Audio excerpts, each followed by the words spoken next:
Today is February 21st, 2025. It's Friday and the market got ugly. So let's kind of take a look at some things real fast. I like to do these little market recaps every day, just to keep myself abreast to like what's going on in the markets, just for like situational awareness. Yesterday I kind of mentioned that we did have a little sell off. We did get brought up though. Um, no, yesterday, but today we got some continuation again to the downside. And what's really noticeable is like these freaking Fridays, like no, this Friday here, right? This Friday here, this Friday here, and like it's been like that damn near every Friday, right? Besides this Friday, but like out of the last these Fridays, it's just nasty, right? We had a nasty Friday back in January, we gapped down.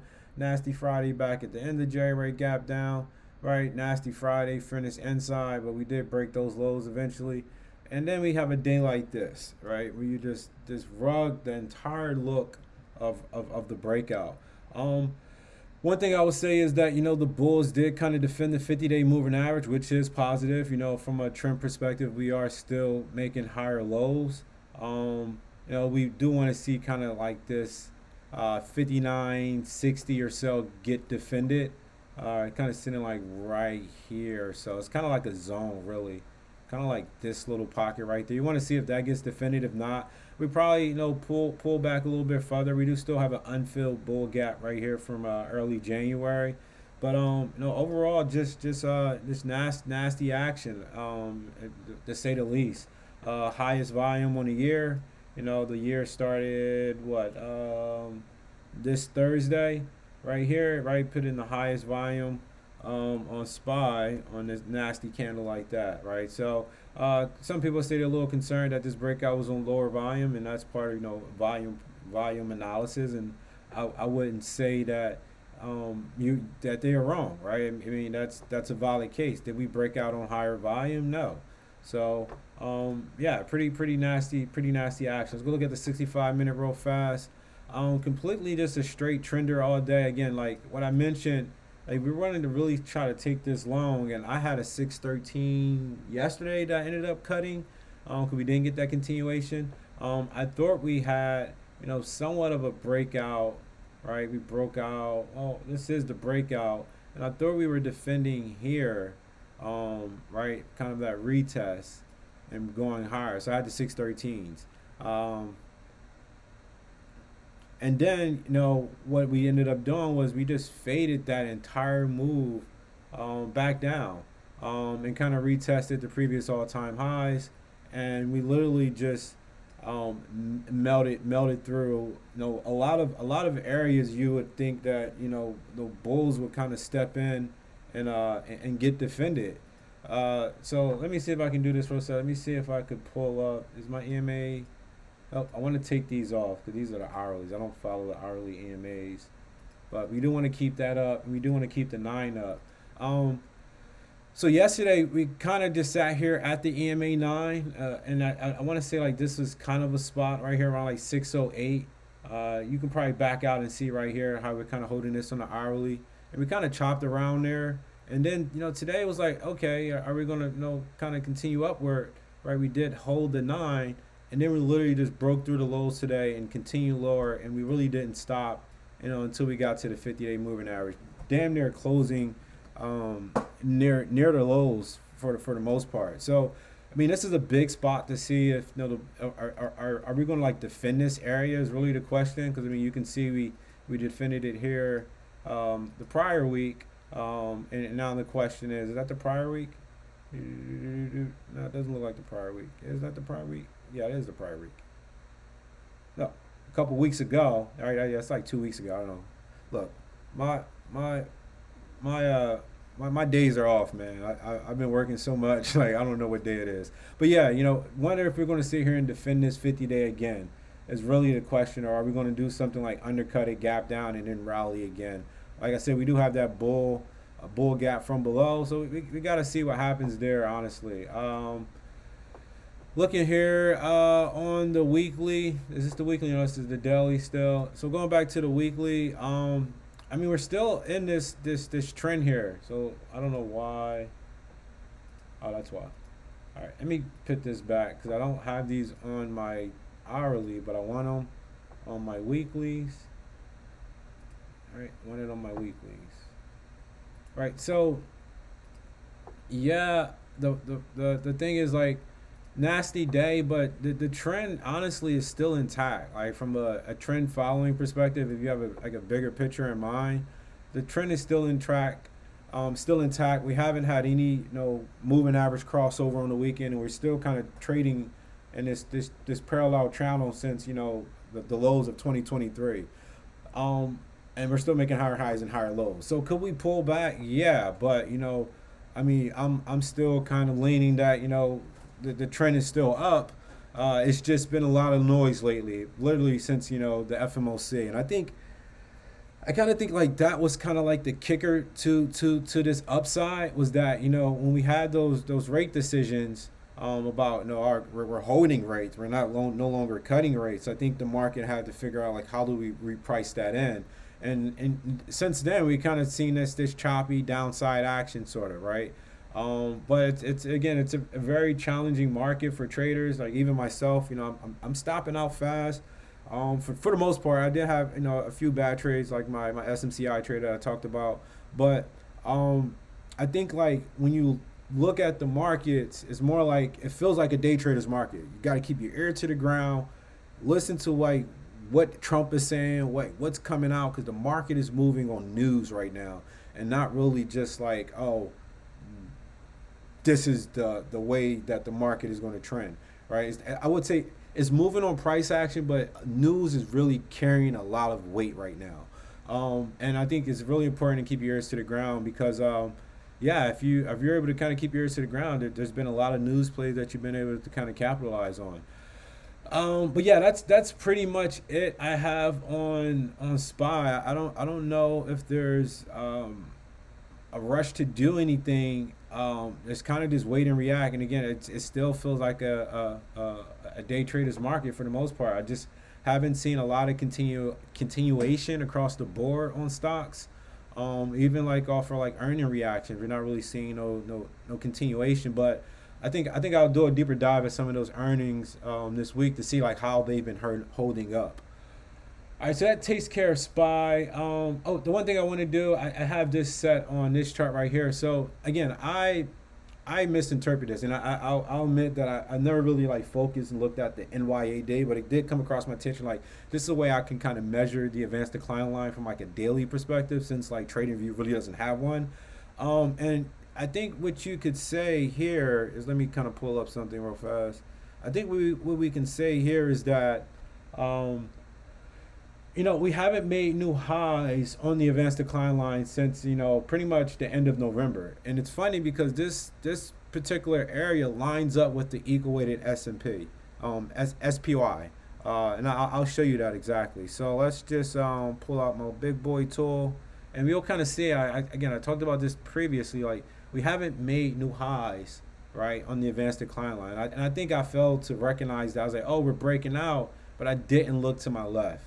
Right, I didn't kind of recognize this to say, oh yeah, we're breaking out, but we didn't really break out on the advanced decline line. And I think once I noticed that, I was like, oh, all right, well that's a sign, right? It's and again, it's not a reason to say, oh well, I'm turning bearish, but maybe you're just going to be have a little more caution and know what you're trying to do in the market, because it just might not be the time. It just the market is just not cooperating, in terms of taking breakouts or swing trading, so for example. But I did just want to kind of mention that. All right, back to what we're here for. So that's SPY. Let's go look at RSP real fast. So I think that the main thing on RSP, again, like what I noticed is that this really did line up. Like if you look at the advanced decline line that I just showed you, it does kind of line up to this towards the end of November, where we made a high on the equal weighted S&P, kind of showing that there's relatively strength in the other 493 stocks, right? Because the market's really been carried by the Mag 7. and we didn't really see that in terms of like right here. It's just a lot of choppiness that's been going on, and nothing really showing real signified strength. I felt like. So that's the RSP. We're gonna take a look at QQQ. I'm not gonna look at QQQE today, but let's just kind of take a look at this. So we kind of broke out, closed, made new all-time highs. Then we put in a nasty volume bar here today. Not the highest. The highest came back here off this deep seek news. When we gapped down off that Friday. We haven't hit the 50-day, and I think the real question is, are we going to come in and tap this trend line again to kind of reset and make another higher low, kind of undercutting potentially the 50 and then rallying again? Catalyst next week would be NVIDIA earnings for sure. Let's go check the econ. What we got next week, folks? Oh, it's not even up yet, so I probably got to go somewhere else to check that. But yeah, that's the question. Are we going to come back and tap this trend line and continue higher? Because we do kind of have some moving average support as well of this trend line support. I want to say like horizontal support, but we do have confluence of a potential bounce area that we should probably watch. But again, looking at it from a weekly perspective, again, has the trend changed? I would say no. Since we pretty much bottomed out back here in 2023.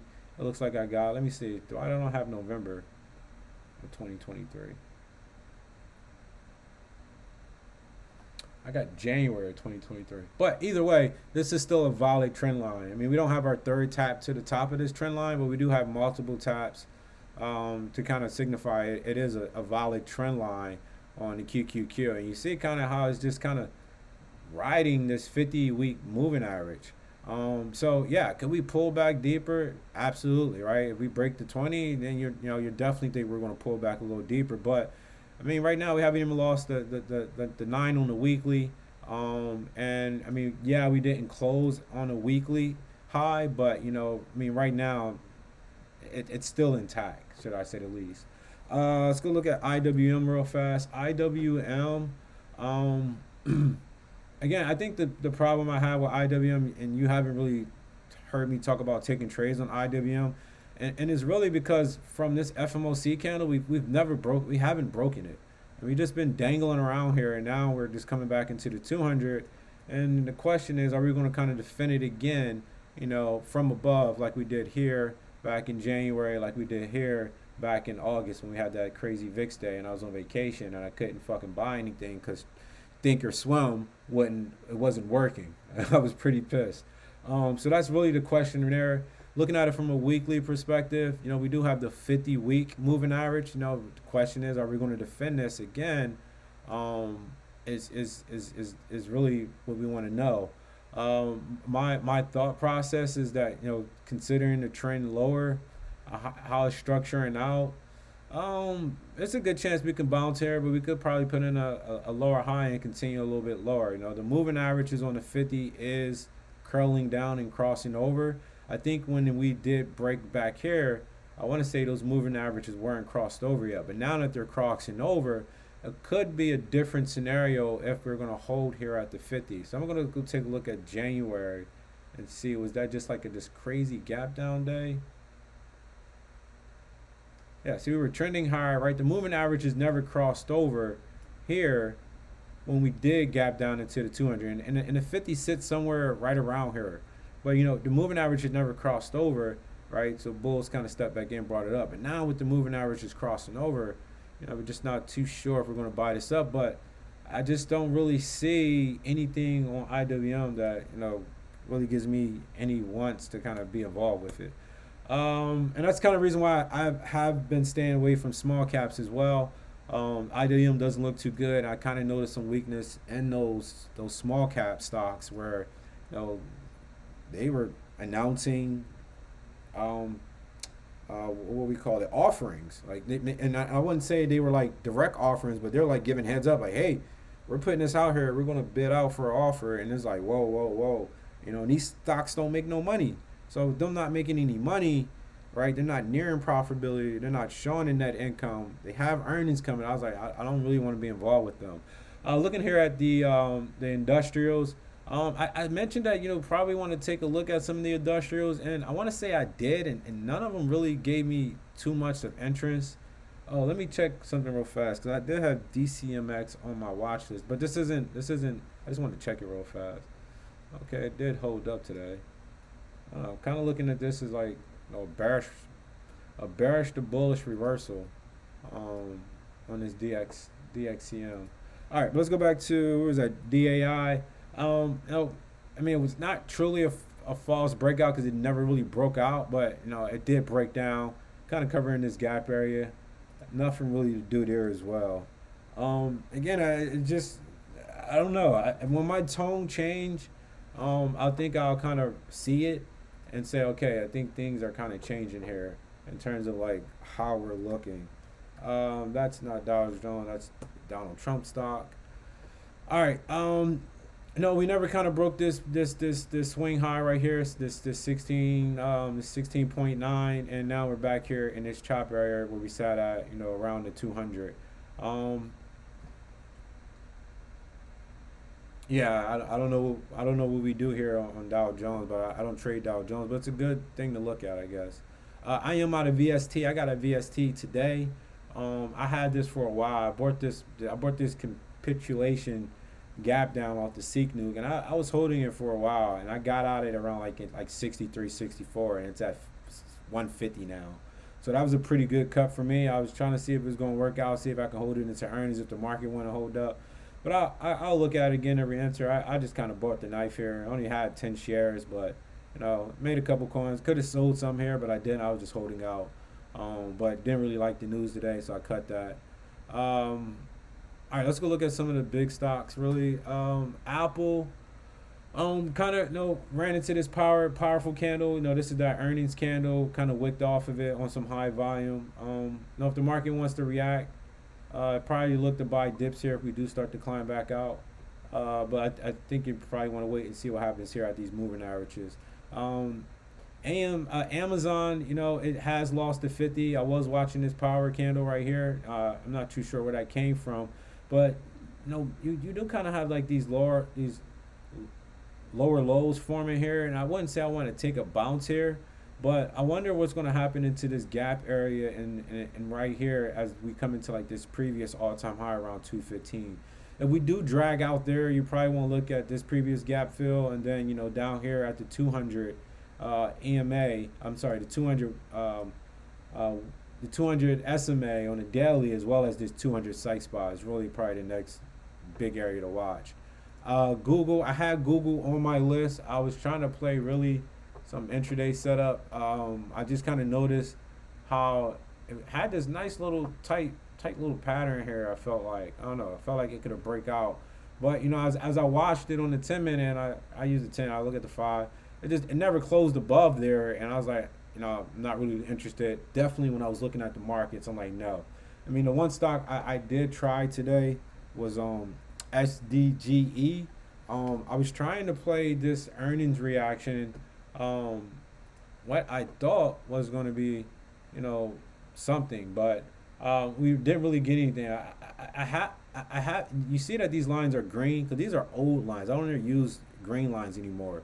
But I did notice that it was kind of holding like this 17-15 spot, and I wanted to see what happened if we would have broke, because we kind of like had this rounding action yesterday, right? We kind of held this 17-15 spot.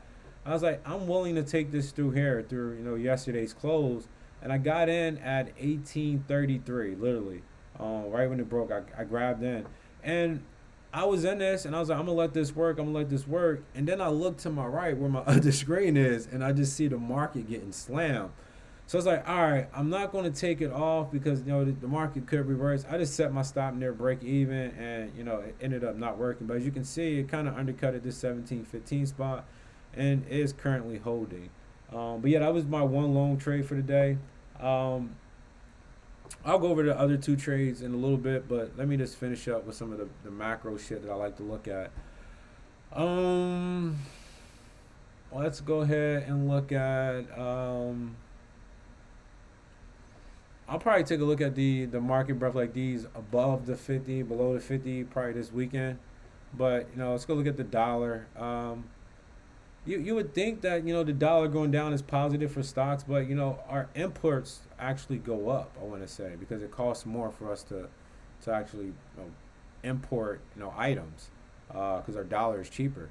Um, so I wonder if that's kind of a catalyst. But again, I'm not no big macro guy. I just kind of like to keep a look at it.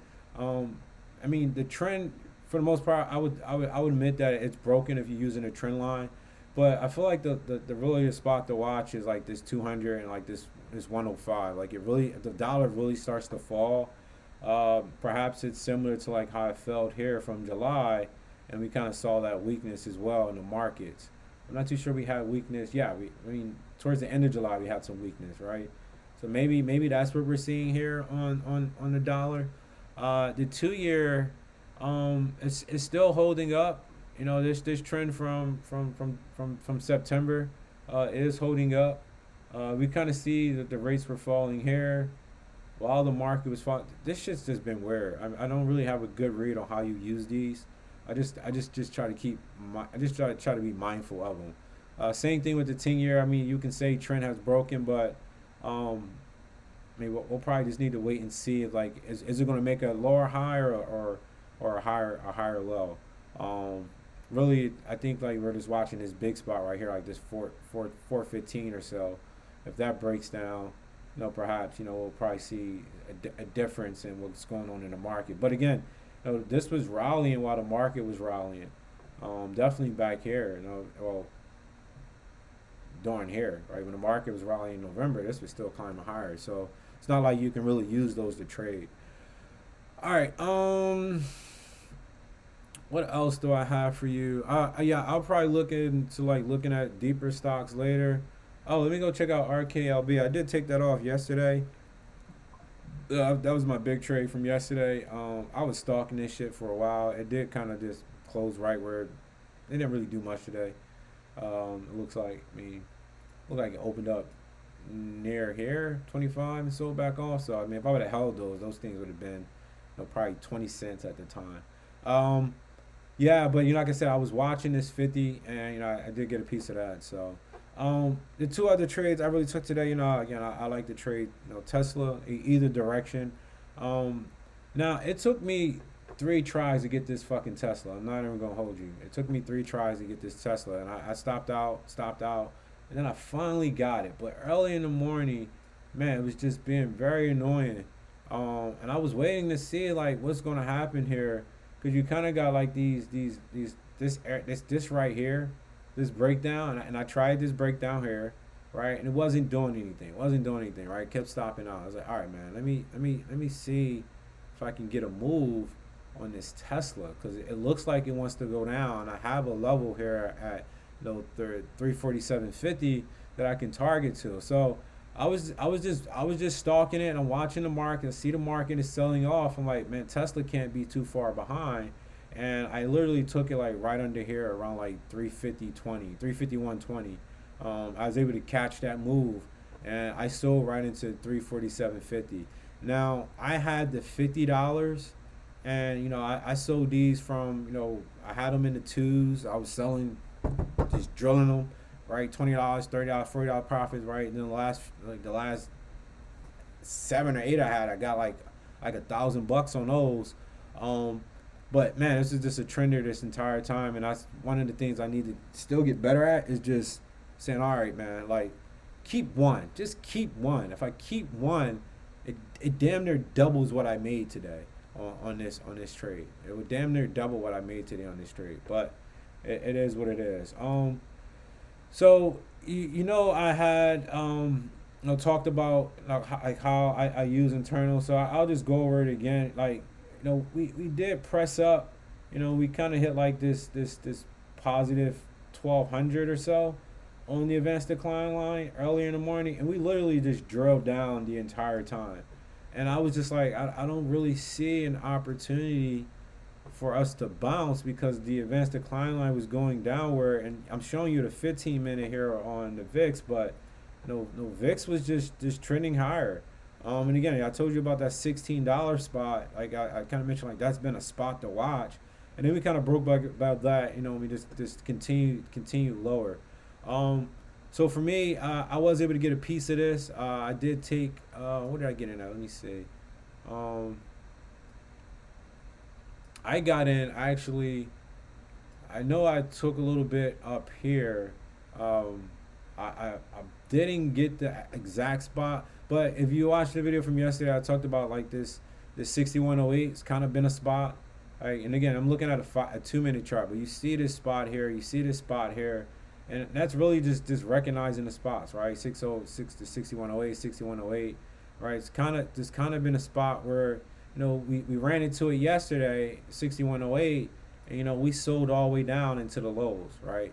Well, what did we do today? Right, we broke down, right, and I had this kind of built out from like what we were doing towards the end of the day, and we kind of broke that trend. But you kind of see here, we broke down from the 6108, came back and retested it, and literally just sold off from that spot, continuing down for the entire time. We kind of flag out. I don't really see a clear setup here.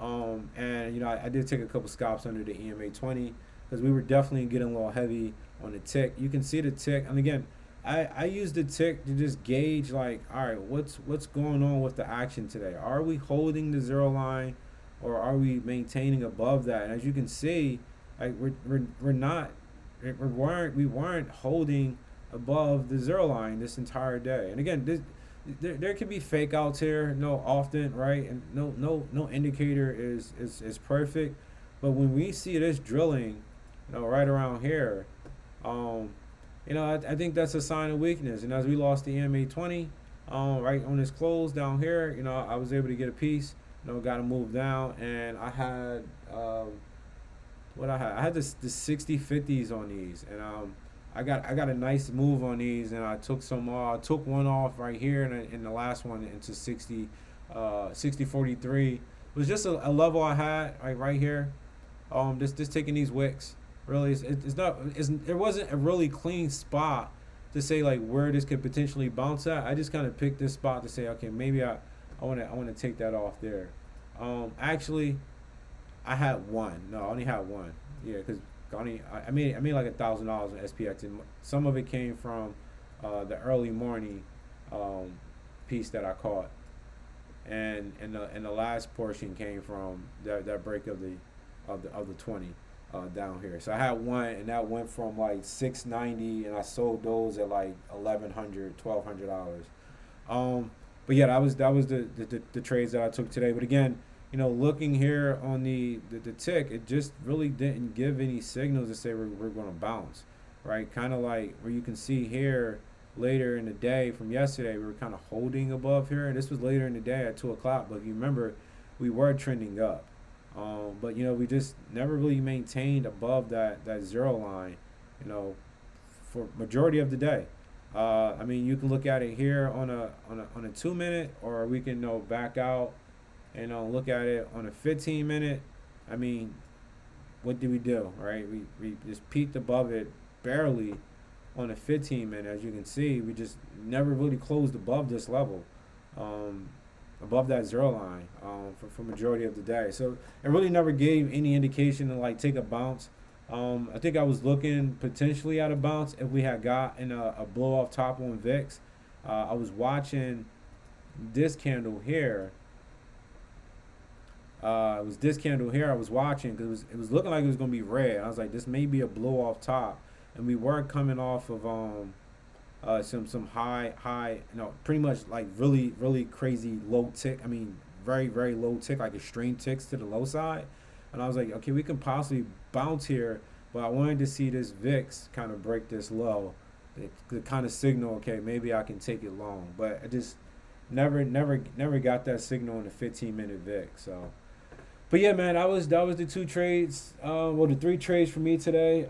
Again, I think we gotta wait and see. I'll do a deeper dive this weekend and see if there's any stocks out there I like. But honestly, I just haven't been seeing as many stocks that I was like, oh, I need a piece of this. They just seem like they just come out of nowhere, and it's like, oh, why didn't I see this? That type of thing. They just haven't really been as clean of a setup that I typically like.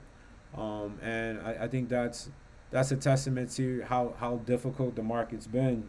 Pretty much since Trump inauguration. So, but that's all here, man. Happy Friday. Peace. God bless.